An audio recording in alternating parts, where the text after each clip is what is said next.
عقیدہ کس کو کہتے ہیں؟ نہ بدلنے والا خیال، مضبوط خیال،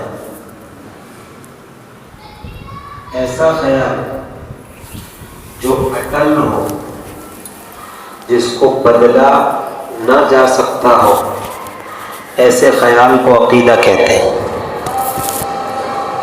جیسے ہمارا اور آپ کا خیال ہے کہ اللہ ایک ہے، کہ ایسا مضبوط ہے، بدلا نہیں جا سکتا، یہ عقیدہ ہوا۔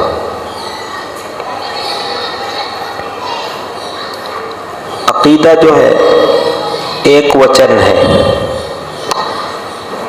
اور عقائد اس کی جمع ہے، یعنی بہو وچن۔ عقیدہ سنگولر ہے اور عقائد پلورل ہے، اس کی جمع ہے۔ اسی طرح عمل یہ واحد ہے، ایک ہے، اعمال اس کی جمع ہے۔ تو دین اسلام بنتا ہے عقیدوں سے اور اعمال سے۔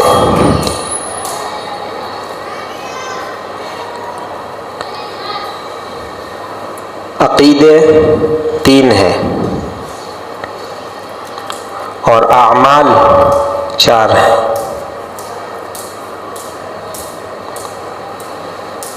پہلا عقیدہ اللہ کے بارے میں ہمارا ماننا کیا ہے، اس عقیدے کا نام ہے عقیدہ توحید۔ ایک لمبا مضمون ہے۔ دوسرا عقیدہ ہے حضرت محمد صلی اللہ علیہ وسلم کے بارے میں ہمارا ماننا کیا ہے، اس کا نام ہے عقیدہ رسالت۔ تیسرا مرنے کے بعد کیا ہونے والا ہے، اس کے بارے میں ہمارا ماننا کیا ہے، اسی کو کہتے ہیں عقیدہ معاد، اسی کو کہتے ہیں عقیدہ آخرت۔ یہ ایک لمبا مضمون ہے۔ تو دین کی بنیاد عقائد اور اعمال پر ہے، اور عقیدے تین ہیں: اللہ کے بارے میں، اللہ کے رسول کے بارے میں، آخرت کے بارے میں۔ یہ بنیادی عقیدے ہیں۔ باقی جو عقیدے ہیں وہ کچھ اللہ سے ریلیٹڈ ہیں، اس سے جڑے ہوئے ہیں، کچھ رسول اللہ سے جڑے ہوئے ہیں، کچھ دونوں سے جڑے ہوئے ہیں، اور کچھ مرنے کے بعد کیا ہونے والا ہے اس کے بارے میں تفصیلات ہیں اس کی۔ بنیادی عقیدے تین ہیں: اللہ کے بارے میں، اللہ کے رسول کے بارے میں، آخرت یعنی مرنے کے بعد جو زندگی آنے والی ہے اس کے بارے میں۔ یہ بنیادی عقیدے ہیں تین، اور اعمال چار ہیں۔ نمبر ایک عبادات، نماز، روزہ، حج، زکوٰۃ، قربانی، فلاں۔ نمبر دو معاملات، لین دین، خرید و فروخت وغیرہ۔ نمبر تین معاشرت، رہن سہن، کس کے ساتھ کس طرح رہنا ہے، یہ معاشرت ہے۔ نمبر چار اخلاق، کون سی صفتیں، خوبیاں ہمارے اندر ہونی چاہیے، یہ اخلاق ہے۔ سب مل کر دین کامل ہوتا ہے۔ عقائد بھی ہوں، صحیح ہوں، اعمال، عبادات، معاملات، معاشرت اور اخلاق سب ٹھیک ٹھیک ہوں تو دین کامل ہوتا ہے۔ صرف نماز پڑھ لینے سے لوگوں کے حقوق دباتے چلے جاؤ، کوئی دیندار نہیں بن جاتا۔ یہ سب ٹھیک ہونا چاہیے تو آدمی دیندار ہوتا ہے۔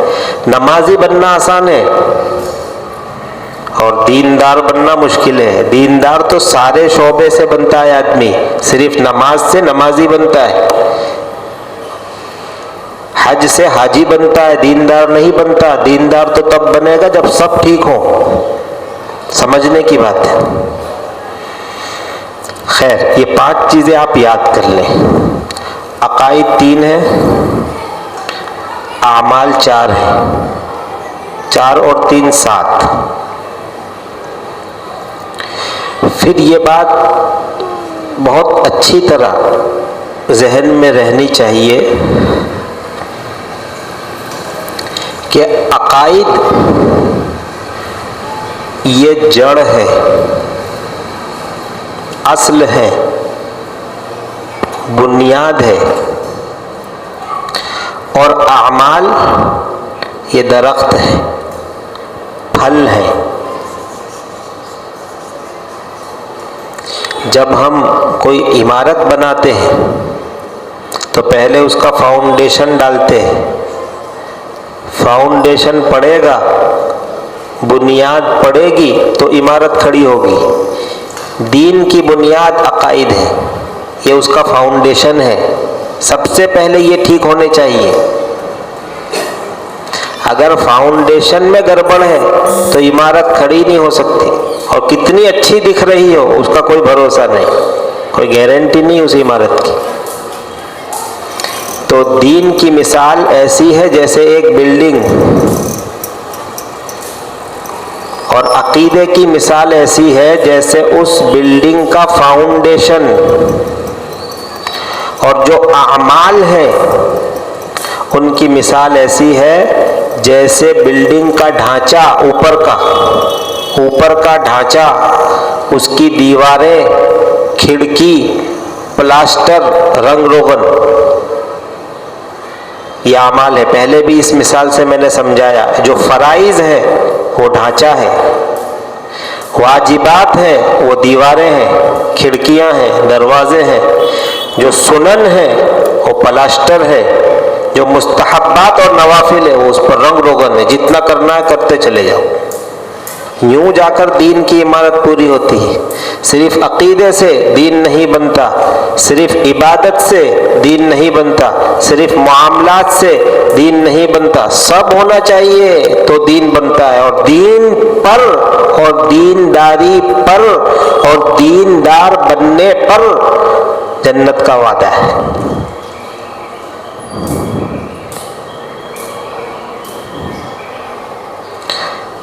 اگر کسی بندے کے سارے اعمال صحیح ہوں، سارے اعمال صحیح ہوں، صرف ایک عقیدہ غلط ہو، سارے نہیں، ایک ہی عقیدہ گڑبڑ ہو، سیدھا جہنم میں جائے گا، ہمیشہ کے لیے جہنم میں جائے گا۔ ایسا بندہ جنت میں داخل نہیں ہو سکتا، اس کے لیے جنت حرام ہے۔ اعمال تو سب اچھے ہیں، صرف ایک عقیدہ غلط ہے، ہمیشہ کے لیے جہنم میں۔ یہ اس کی اہمیت کو سمجھو کہ عقیدے کی کتنی اہمیت ہے۔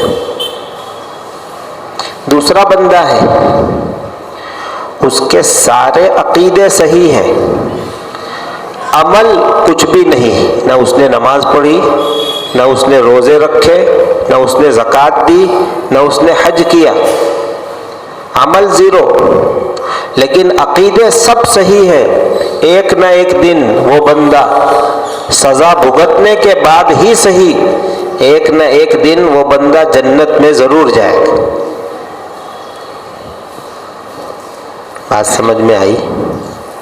تو عقیدے صحیح ہونے چاہیے، اور سارے ہی عقیدے صحیح ہونے چاہیے، ایک بھی غلط نہیں ہونا چاہیے، ورنہ جنت میں نہیں جا پائیں گے۔ سارے عقیدے صحیح ہونے چاہیے۔ اسی لیے میں نے کہا کہ عقائد جو ہیں یہ بلڈنگ کا فاؤنڈیشن ہے، یہ دین کی جڑ ہے، یہ دین کی بنیادیں ہیں۔ اس پر ہمیں توجہ دینے کی بہت ہی زیادہ ضرورت ہے۔ عام طور پر بیانات ہوتے ہیں، کسی بھی پروگرام کے تحت ہو، سارے بیان اعمال پر ہوتے ہیں۔ دیکھ لیجیے آپ، سارے ہی بیان اعمال پر ہی ہوتے ہیں، عقیدے پر بیان ہی نہیں ہوتا۔ تو بہت اچھی بات ہے کہ ہم نے اس پر شروع کیا ہے۔ ایک زمانہ تھا کہ فضائل پر ہی بیان ہوتے تھے، مسائل کوئی بیان ہی نہیں کرتا تھا، ماحول ہی نہیں تھا۔ 15 سال پہلے ہم نے شروع کیا مسائل بیان کرنا، اللہ کے فضل و کرم سے بہت اچھا ماحول پورے شہر میں بن گیا، بہت سی مسجدوں میں مسائل پہ بیان ہوتے ہیں۔ ضرورت ہے کہ عقائد کا بھی سلسلہ شروع کیا جائے۔ اللہ تعالیٰ اس مسجد کو اس کا ذریعہ بنا لے، ہماری اس مجلس کو اللہ ذریعہ بنا لے۔ دعا فرمائے اللہ قبول کر لے اور ہمیں صحیح باتیں کہنے اور سمجھنے کی توفیق عطا فرمائے۔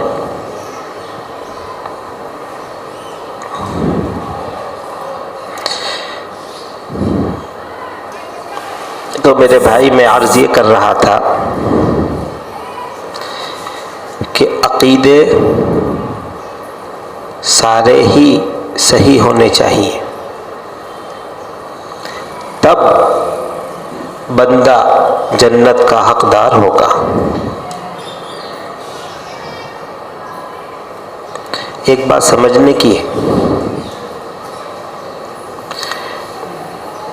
عقیدہ یہ دل کے اندر ہوتا ہے،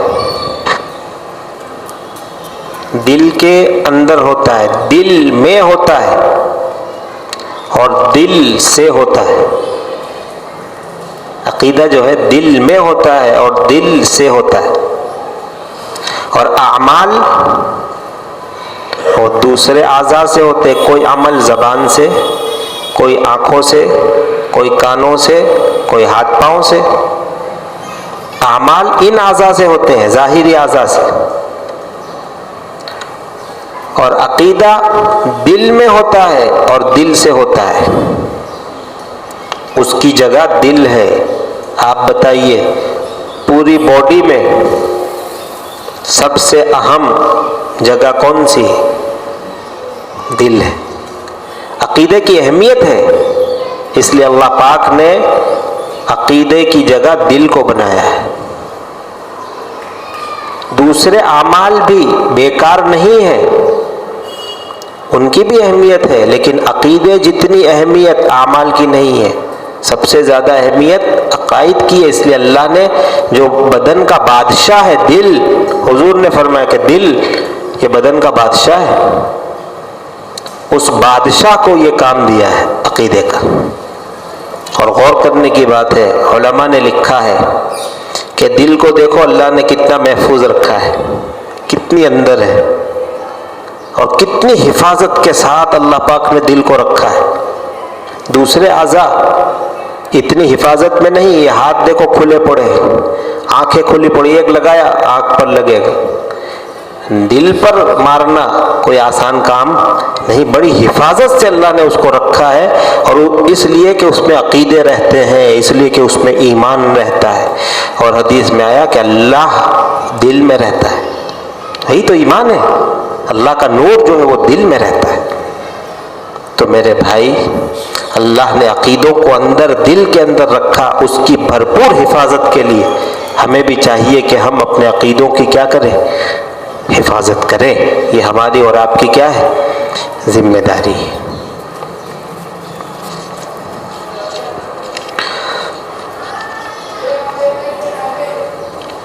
عقیدے کی اور ایک مثال،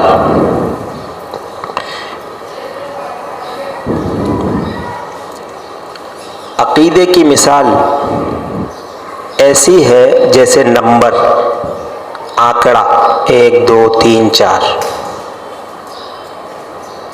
اور عمل کی مثال ایسی ہے جیسے 0 0 شونیہ۔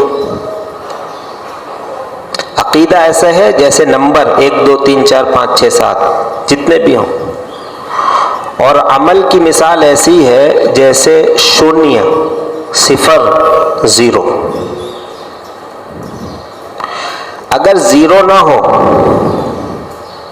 تب بھی نمبر کام کا ہے، 1 ہے، 2 ہے، 3 ہے، وہ کام کے ہیں. بغیر صفر اور بغیر زیرو کے نمبر کام کا ہے، بیکار نہیں ہے. لیکن بغیر نمبر کے زیرو تو بیکار ہے، چاہے کتنے بھی ہوں. اس لیے صرف عقیدہ صحیح ہو تو کام کا ہے، چاہے کوئی عمل نہ ہو. لیکن اعمال ڈھیر سارے ہوں، عقیدہ ٹھیک نہ ہو تو یہ ڈھیر سارے اعمال ایسے ہیں جیسے زیرو، بیکار. اس کے ساتھ کوئی نمبر ہی نہیں، کوئی آنکڑا ہی نہیں، تو وہ سارے بیکار ہو جائیں گے. بہت بنیادی بات ہے سمجھنے کی.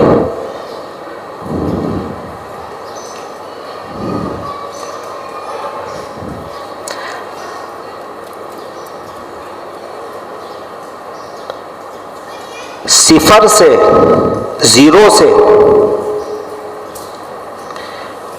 آنکڑے کی قیمت بڑھتی ہے. 1 اس کے ساتھ زیرو لگا دو تو اس کی قیمت بڑھ جائے گی، 1 سے 10 ہو جائے گی. 2 لگا دو تو 10 سے 100 ہو جائیں گے. 3 لگا دو تو 1000. بس اسی طرح سمجھو کہ عمل سے، زیرو سے عقیدے کی قیمت بڑھتی ہے. عقیدہ جیسے عدد، اگر اس کے ساتھ عمل بھی ہے 1 زیرو تو 10 گنا ہو گیا، 2 زیرو 100 گنا ہو گیا، 3 زیرو پھر 1000 گنا ہو گیا. صحیح عقیدوں کے ساتھ تھوڑا عمل ثواب کو بہت بڑھا دیتا ہے، انسان کے درجات کو بہت بڑھا دیتا ہے. تو عدد صفر سے، زیرو سے نمبر کی قیمت بڑھتی ہے.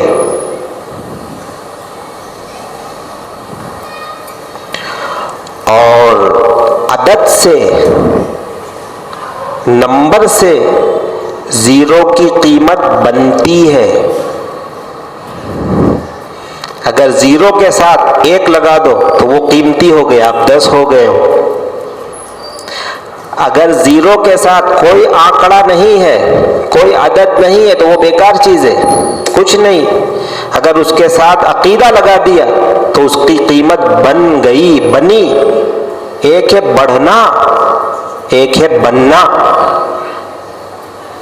عمل سے عقیدے کی قیمت بڑھتی ہے اور عقیدے سے عمل کی قیمت بنتی ہے.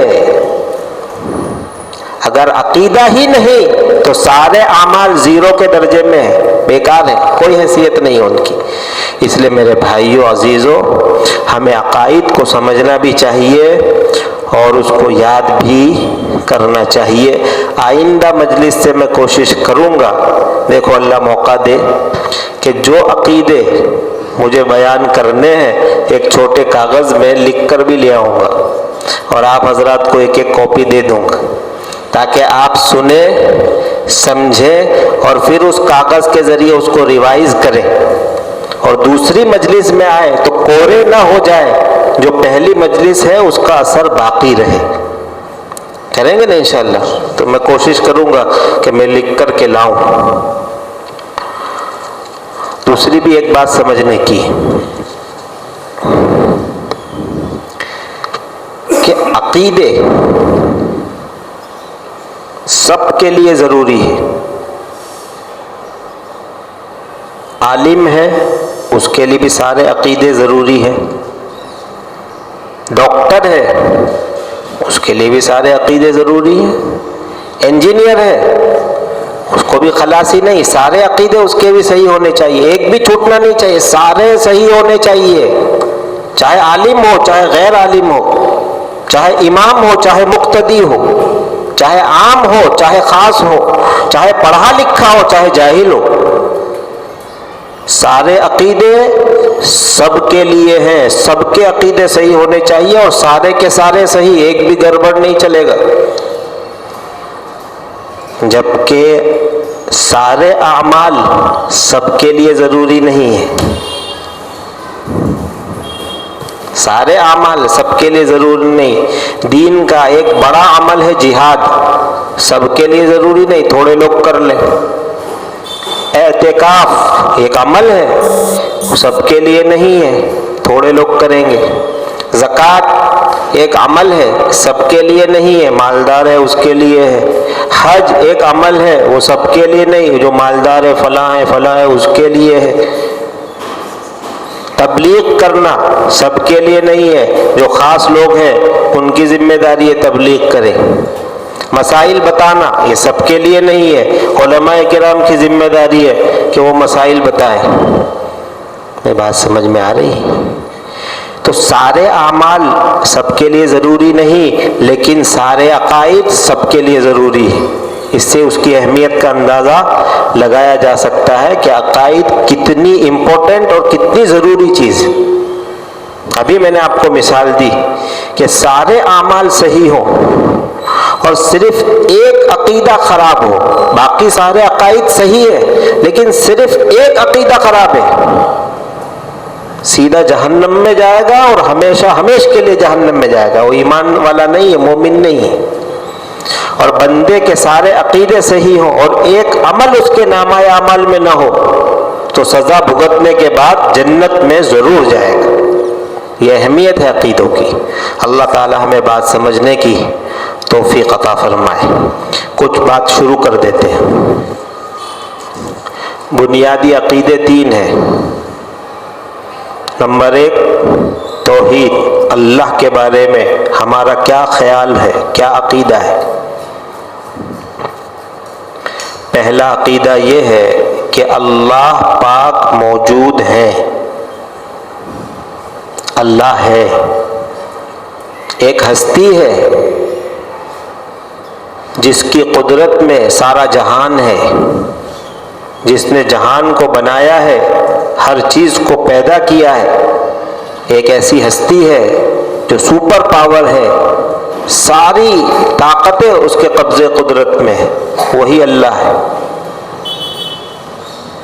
تو پہلا عقیدہ یہ کہ اللہ ہے۔ بعض ہیں ایسے لوگ، کروڑوں میں 1-2، یہ تو سبھی مانتے ہیں کہ اللہ ہے، ایک طاقت ہے، بھگوان کہتا ہے، کوئی ایشور کہتا ہے، کوئی گاڈ کہتا ہے، کوئی کیا کہتا ہے، سبھی مانتے ہیں۔ لیکن کچھ ہیں ایسے آٹے میں نمک کے برابر جو یہ کہتے ہیں کہ اللہ اور گاڈ وغیرہ ایسی کوئی چیز نہیں ہے، یہ خیالی پلاؤ ہے۔ دہریہ کہتے ہیں ان کو، دہریہ۔ حضرت امام اعظم ابو حنیفہ رحمۃ اللہ علیہ کا مناظرہ طے ہوا، دہری کے ساتھ ڈیبیٹ طے ہوئی، دہریے کے ساتھ۔ دہریے یہ کہتے تھے کہ اللہ نہیں ہے، معبود نہیں ہے، خدا اور گاڈ نہیں ہے، یہ ساری دنیا خود بخود بنی ہے اور خود بخود چل رہی ہے، یہ نظام خود بخود بنا ہے اور خود بخود چل پڑا ہے۔ وہ یہ کہتے تھے اور کہتے ہیں، آج بھی ہیں تھوڑے بہت۔ امریکہ میں زیادہ ہے، یہاں کا میں ادھر زیادہ ہے امریکہ میں۔ امام اعظم فرماتے تھے کہ اللہ ہے، تو لوگوں نے کہا کہ آپ دونوں اسٹیج پر بیٹھ کے بات کرو تاکہ ہمیں سمجھ میں آوے کہ صحیح کون ہے اور غلط کون ہے۔ یہ اپنی باتیں کرتے ہیں اپنے جلسوں میں، وہ اپنی باتیں کرتے ہیں اپنے جلسوں میں، تو ہمیں کیا کرنے کا۔ تو جو ڈاؤٹ والے لوگ تھے انہوں نے مطالبہ کیا کہ سامنے اسٹیج پر بیٹھ کے ڈیبیٹ کرو تاکہ مسئلہ کلیئر ہو۔ تاریخ اور وقت طے کر لیا، فلاں تاریخ فلاں وقت میں ڈیبیٹ ہوگی، مناظرہ ہوگا۔ دن آ گیا، وقت آ گیا، لوگ جمع ہو گئے، دہدیہ کا پادری بھی آ گیا، لیکن امام اعظم ابو حنیفہ رحمۃ اللہ علیہ نہیں آئے۔ وقت ہو چکا ہے، 5 منٹ اوپر ہوئے، 10 منٹ ہوئے، آدھا گھنٹہ ہوا، 1 گھنٹہ ہوا، 1.5 گھنٹہ۔ کہاں ہیں تمہارے مولانا؟ ڈر گئے، بھاگ گئے۔ یہ ہے وہ ہے، شور شرابہ ہو گیا۔ لوگوں نے کہا ہم تحقیق کرتے ہیں، کوئی مسئلہ ہو گیا ہوگا، امام صاحب نہیں آئے۔ اتنے میں دیکھا کہ امام صاحب آ رہے ہیں، امام ابو حنیفہ آ رہے ہیں کہ آ گئے بھائی مولانا آ گئے، رستہ دو۔ وہ آئے اسٹیج پہ۔ یہ کیسی وعدہ خلافی ہے؟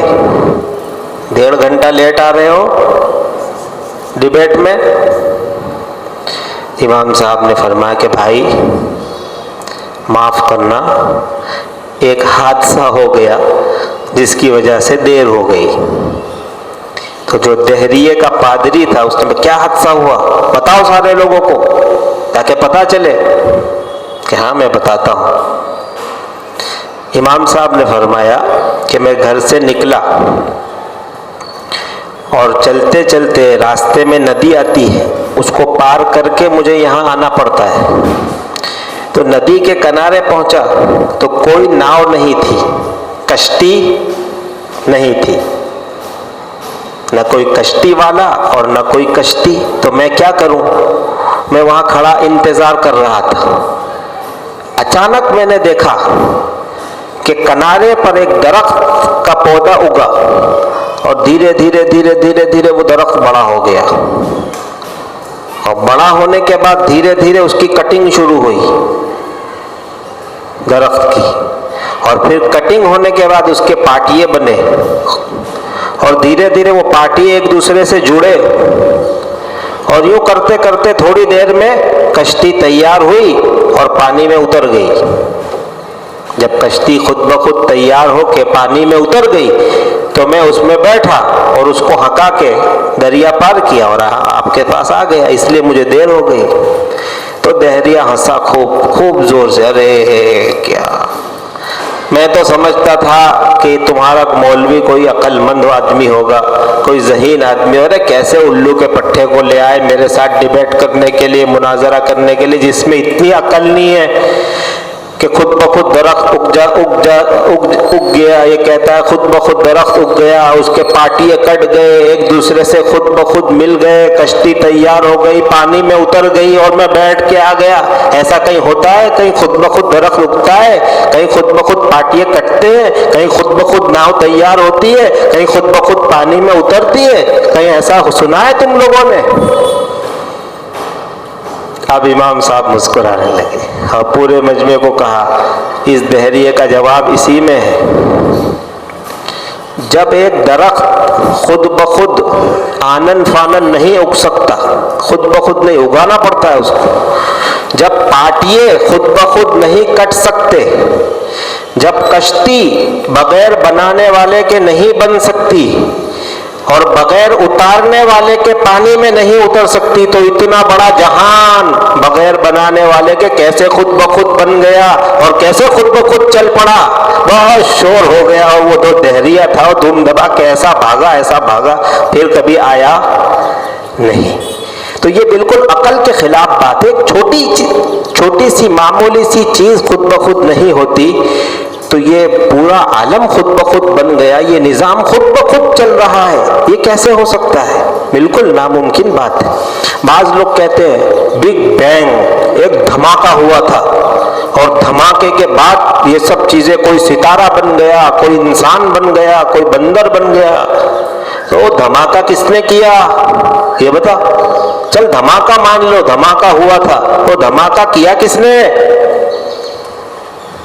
اور دھماکے میں جو چیزیں تھی جن کے ملنے سے دھماکہ ہوا، وہ چیزیں پیدا کس نے کی؟ وہی ذات ہے، وہی اللہ ہے، وہی طاقت والا، وہی قدرت والا، وہی خالق و مالک ہے، جس نے ہمیں بھی پیدا کیا، جس نے سارے جہاں کو پیدا کیا۔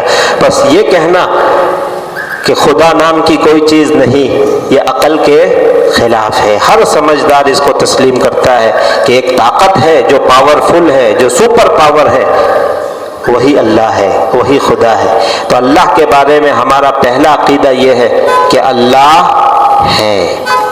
دوسرا عقیدہ کیا ہے؟ انشاءاللہ اگلی مجلس میں۔ اب میرا ارادہ یہ ہے کہ 15 دن کے بعد پھر ہم بیٹھیں۔ بولو آپ لوگ کیا کہتے ہو؟ بیٹھیں گے ایک ہفتہ چھوڑ کر، تو ایک اتوار چھوڑ کر دوسرے اتوار کو انشاءاللہ پھر ہم حاضر ہوں گے، اور آگے کی بات کریں گے. اللہ تعالی ہمیں بات سمجھنے کی توفیق عطا فرمائے. وآخر دعوانا ان الحمد للہ رب العالمین. سبحان اللہ وبحمدہ سبحانک اللہم وبحمدک ونشہد ان لا الہ الا انت